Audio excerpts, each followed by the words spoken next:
in your wallet.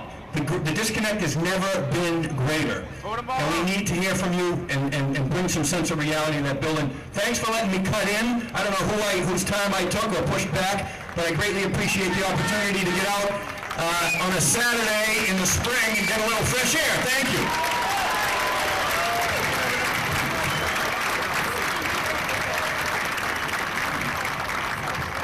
Thank you, Bob Hedlund, a very good friend of the Tea Party, I'll tell you that. He takes a lot of malarkey up on the State House because of it. It's not easy being a conservative in Massachusetts, as all of you know. Our next speaker is Lexi Monahan. Lexi is currently a senior studying economic and political science at Stonehill College. Born and raised a Democrat, shame on you. It was not until 2 years ago that she came across the ideas of liberty at a seminar run by the Institute for Human Studies. Since then, she's become an advocate for liberty, interning at several pro-freedom think tanks across the country, including the American Legislative Exchange Council in Washington, D.C., the John Locke Foundation in Raleigh, North Carolina, and the Rhode Island Center for Freedom and Prosperity.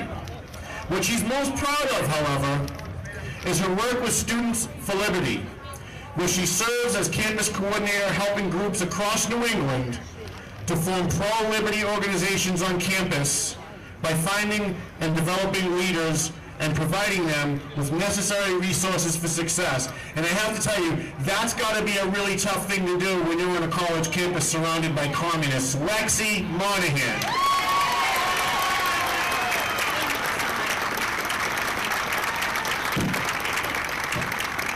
Thank you so much, everybody. It is such a pleasure to be here today in front of so many advocates for liberty. You are all inspiring. Today, I'm not going to talk to you about tax reform. I'm sorry, I am an econ major, but I'm not a tax expert. I support the reform, but I want to talk to you about speaking to my generation. Please look around. Who's missing? Woo! Students over there. But there's maybe 3 students for every 25 adults. If we're going to make lasting change in this country, we need to get our students on board.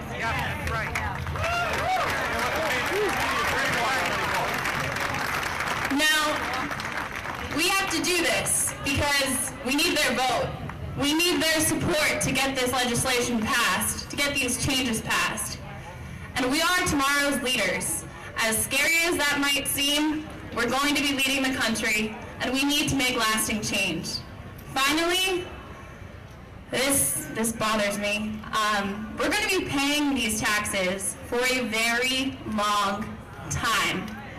I've been paying them since I was 15, and the life expectancy of students is only getting higher and higher. And I'm not making decisions about taxes. It's simply not fair, but I don't need to tell you that. So today I want to talk to you about how you're going to reach my generation. Now, it's not going to be easy. I'm sure all of you have tried to talk to your nieces, nephews, sons and granddaughters, and you haven't had an easy time with that. So first I'm going to talk about a couple of the stereotypes of my generation, and then I'll tell you how to talk to us. So first of all, my generation is accused of being the most entitled generation. We are the laziest generation. And my favorite, we are the absolute most liberal generation. I know. Now let me debunk these for you. We're all kind of excuse makers, so let me give my excuses. As for entitled, yes, we're entitled. You've given us everything. But you have iPhones too. And this also gives us an opportunity, to put our focus on other things. So that's one benefit. As for lazy, guys, we're not lazy. We're efficient, and you're jealous. We will do the least amount of work to get the most benefit, and we will find ways to do that. We don't even have to look for remote controls anymore. We have remote controls on our phone. And then finally, as for liberal. Now this is going to be a tough one to sell you, Because even I, as a campus coordinator for Students for Liberty, walk around my campus and have the hardest time convincing other students that government is not the answer. But let me give you something. I've talked to a lot of students, and I spoke to a lot of students on campus at Stonehill about taxes and tax reform.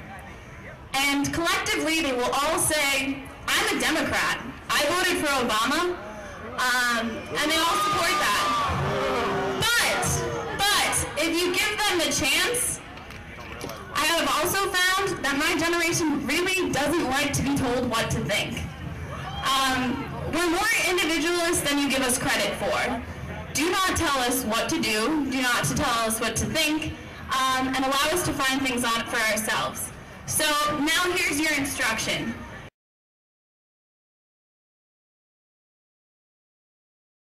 And put up a defense mechanism and not listen to the things that you're saying. And you all are obviously here and support freedom and liberty, and that's important. But students of my generation don't want to be told what to think. Students of my generation like to find things on their own.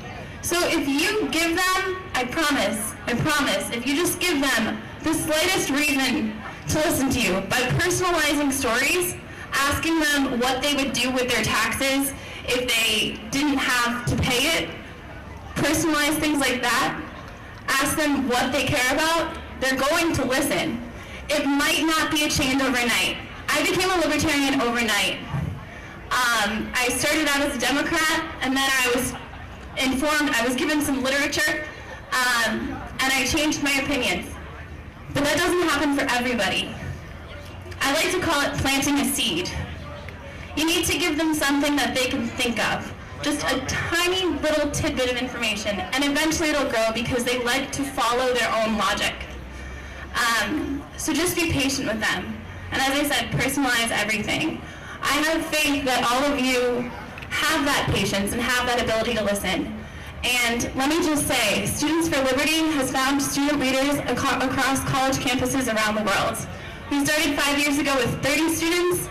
Now we have over 5,000 students in the network. And it's all about patience on campus. But I promise you that I and all the other student leaders and all the other young people here are probably the most passionate generation you've ever seen. We're passionate and we're persistent. And I promise that we will be working to continue this freedom. But just give us a chance. And thank you so much for all of your work and for being here today.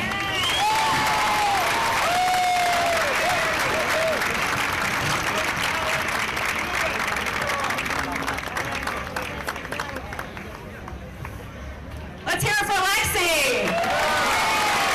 Isn't it great to see young people so involved? I love it. So what's a Tea Party rally without a little controversy, huh? Well, this year, the controversy was over whether or not the Tea Party should have a dialogue with people that we don't agree with 100% of the time. Our thought was, if we're going to insist on ideological purity before we sit down at the table and discuss what we have in common, we're going to remain a very small group. Now, the Greater Boston Tea Party has always been nonpartisan, and that is not a dirty word. We love Shauna O'Connell and all the work that she's doing with EBT reform. Where'd Shauna go? There she is. But without bipartisan support, that legislation would be going nowhere. So we have to acknowledge, Representative Russell Holmes, State Senator Katie O'Connor Ives, and Senator Steve Bedore before her. They should be commended no matter what label they have after their name. Well, the same goes for our next speaker. Ron Shaich is the founder and CEO of Panera Bread. He is also co-founder of the group No Labels and has traveled across the country helping to build this grassroots network. He cares deeply about this country and is working hard to bring problem solving back to Congress by energizing citizens to demand it of their leaders. Please give a warm welcome to Ron Shaich.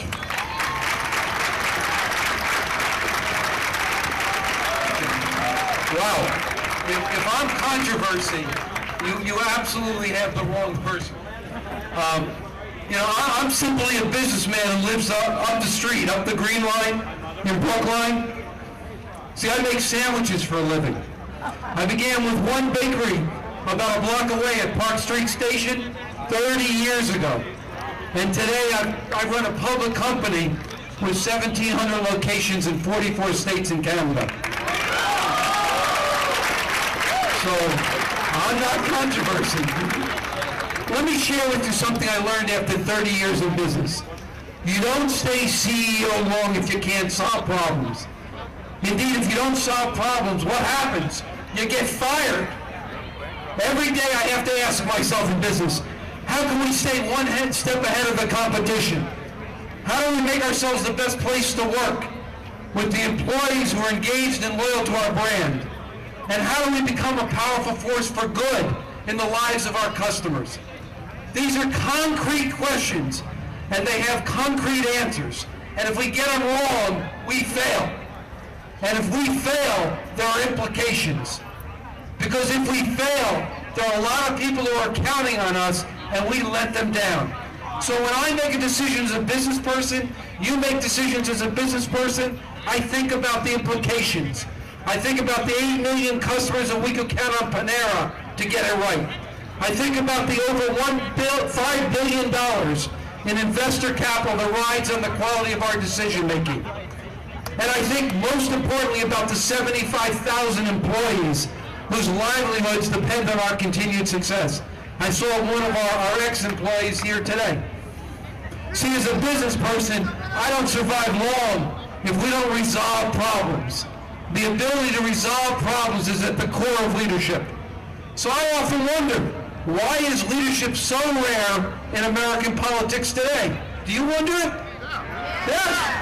Why do our political leaders have so little urgency to solve our problems? Do you wonder it? Yeah. I do. And why is failure and gridlock expected and even rewarded in Washington, D.C.? Do you wonder it? Yeah. Absolutely. Many of our government's problems have become election-proof. During every campaign, we hear the same promises. We hear promises to reform our tax code, to balance our budget, and to develop a national energy policy. But after every election, these promises are crushed under the weight of the same poisonous rhetoric and partisan bravado.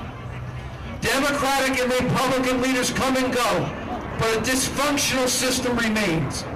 Washington looks to this businessman like a married couple that spends all of its time fighting and trying to prove each other wrong. Sometimes even, our government reminds me of the movie The War of the Roses. You remember that movie? With we the citizens cast as the unfortunate kids left holding the bag. We can't accept this anymore. Washington's dysfunction is making America dysfunctional. And Washington's dysfunction is sapping the confidence of investors and consumers alike. Indeed, if we allow this dysfunction to continue, our children will inherit a country significantly weaker than it is today. That's why I co-founded No Labels. A few years ago, I heard about this grassroots movement called No Labels. I went to a dinner, listened, and got involved. I imagine it's very similar to how many of you got involved in the Tea Party movement. To me, No Labels' approach offered the only realistic way out of this mess. See, No Labels is about promoting a new politics of problem solving. Well, what does that mean? What does problem solving mean? It's about an attitude more than anything else. You know it. It means a willingness to sit down with anyone, conservative, liberal, or anyone in between, so long as they're willing to work with you to find solutions. This is not about squishy centrism. It's not about mushy moderation. It's about hard-headed pragmatism. That's what we need. Democrats control the White House and the Senate. The Republicans control the House. We have divided government now, and we have divided government for the foreseeable future. Divided government means that we have only two options before us. Option one is the status quo. Both parties can keep fighting and refuse to settle for anything less than total victory for their side. But neither party, neither point of view has enough political power for total victory, and they won't anytime soon. So that means that you that means me and all Americans are stuck with no progress. We'll be stuck with